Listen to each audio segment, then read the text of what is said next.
আমার কথা মিললো কিনা দেখ। আমি তখনই তোকে বলেছিলাম টুকু আর তরুণ দুজন দুজনকে ভালোবাসে, ওদের তুই বিয়ে দিয়ে দে। আপনি থামুন পিসিমণি। কেন থামবো? একটা মেয়ে যখন কপাল পড়ে তার যে কি জ্বালা, তা তুই কি বুঝবি রে হতভাগা? কি হলো বাবা, চুপ করে আছেন কেন?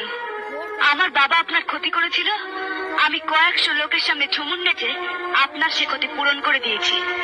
আপনার ছেলে আমার যে ক্ষতি করলো, আপনি সেটা পূরণ করবেন কি দিয়ে? চুপ করো বৌরানী, চুপ করো তুমি। বলুন বাবা, আপনি জানতেন না আপনার গুণধর ছেলে? জানতো জানতো, আরবার জানতো, গায়ে সবাই জানে, আর ও জানতো না? টাকা চুরি করার অপরাধে আপনি তো বাবাকে গলা ধাক্কা দিয়ে তাড়িয়েছেন, এবার সত্য গোপন করার অপরাধে আমি দেখ রানু দেখ, আমার কথা মিললো কিনা দেখ। আমি তখনই তোকে বলেছিলাম টুকু আর তরুণ দুজন দুজনকে ভালোবাসে, ওদের তুই বিয়ে দিয়ে দে। আপনি থামুন পিসিমণি। কেন থামবো? একটা মেয়ে যখন কপাল পড়ে তার যে কি জ্বালা, তা তুই কি বুঝবি রে হতভাগা? কি হলো বাবা, চুপ করে আছেন কেন?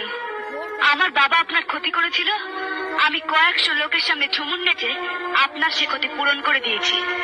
আপনার ছেলে আমার যে ক্ষতি করলো, আপনি সেটা পূরণ করবেন কি দিয়ে? চুপ করো বৌরানী, চুপ করো তুমি।